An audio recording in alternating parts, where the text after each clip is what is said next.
Well, the greatest story in all the world is the story of the gospel of Jesus Christ. And I just have to tell you a story. Don and I'm always glad to have Don with me whenever we're telling these stories, if we can. And I'll tell you a story when we were little boys that had such an impact on my life that it actually ended up changing my life about 10 years after this story took place. It started on a Saturday morning, and our mother was not in a good mood that morning. No, bad mood. She was in a bad mood. And so we tried to be kind of quiet when Mama was in a bad mood. But she needed to go to the grocery store. And so she said, "Boys, listen to me. I've got to go to the grocery store, and you're going to have to go with me." And she kind of shook her finger in our face. She did. And she said, "Boys, let me tell you something. When we get to Mr. Creekmore's grocery store, you better behave yourself. And if you get in there and break anything, I'm going to wear you out." And what does that mean? Well, it was a spanking, a very severe spanking. Very severe spanking. And I didn't know why she said that, because of all the times we'd been in the grocery store, we'd never broken anything. But it was kind of prophetic. And we were following right behind her. She was pushing the cart, and we were walking along past the squash and the potatoes and everything like that. And then she turned to go up the next aisle. And you remember, we decided it would be a little more fun if we just took about 3 rows over. Yeah, and we were kind of wanting to play battle. That's right. Yeah. And so we got about 3 rows over, and we were playing army. And I would kneel down behind a stack of green bean cans, and I'd go bang, bang, bang, and pow, boy. And we were and then we decided that we would be helicopters, or that I would be a helicopter anyway, and Don was going to be ground control. Ground control. And so I put my rotors out, and we started. Come in, Chopper 1, I'm over by the pickles. And all of a sudden, one of my rotors caught a big jar of mayonnaise. Now, in those days, they weren't in plastic jars. Nope.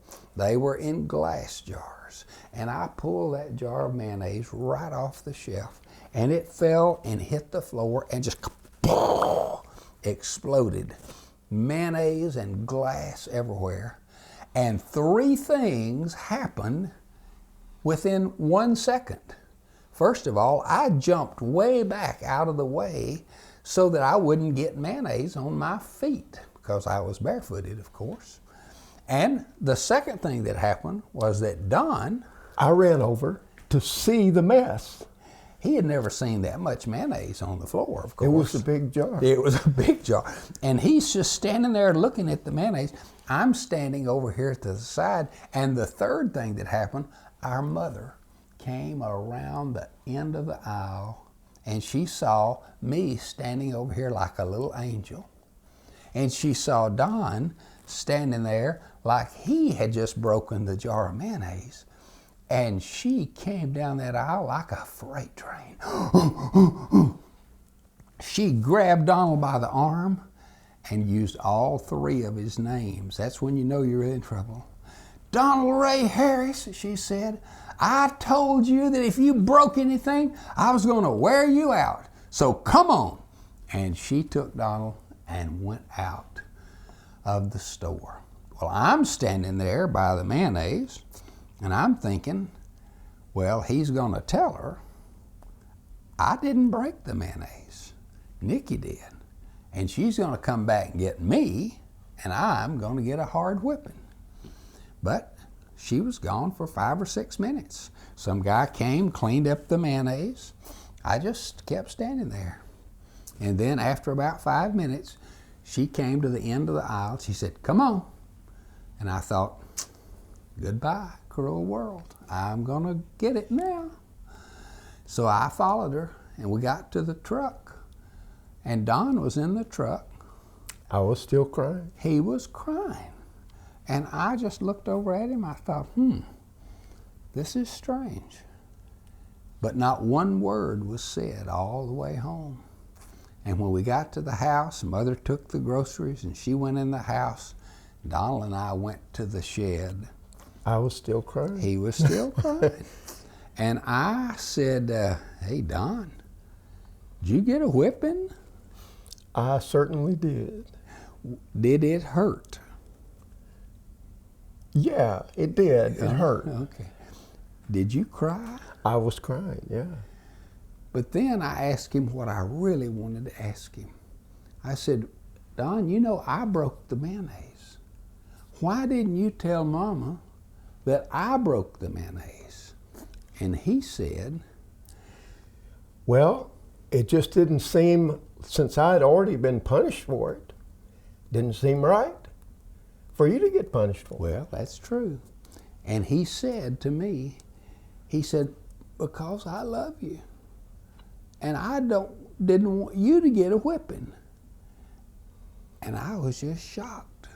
I was amazed because I knew if it had been the other way around, I probably wouldn't have said that. But I told you he was the world's greatest brother. I've told you that before. So we went on, and a few days later, I just was so bothered that he got whipped for something I did. So one morning I went in, Mother was washing the dishes, and I went into the kitchen. I said, Mama, do you remember the other day at Mr. Creekmore's store when the mayonnaise jar got broken? She said, yeah, I remember that. And I said, well, I need to tell you something. I'm the one that broke the mayonnaise, and I think I need a whipping. I felt real guilty about him getting my whipping. And she rubbed her chin. That's the way she always did when she was thinking real deep. She rubbed her chin and she said, well, I can't whip you for breaking the mayonnaise. I said, why not? You've been able to whip me for other things. And she said, well, I've already given that whipping. The punishment for that has already been given. So I can't give it to you now. You'll just have to accept the fact that Donald took your whipping. And I was pretty much amazed. About 10 years later, I was in my bed one night feeling really, really, really bad about some things I had done. And I was quite concerned about the fact that I actually had sinned against God, and I felt like I was probably going to be punished. And I began to cry, and I began to pray. And all of a sudden, in my mind, now I didn't see it as a vision or anything, but in my mind, I just saw a picture of the cross.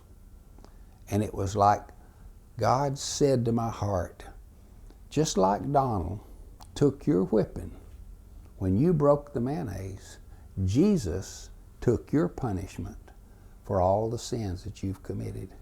And that night, that very night, I trusted Jesus and believed that his death for me paid for my sins the way Don's whipping had paid for my breaking the mayonnaise jar.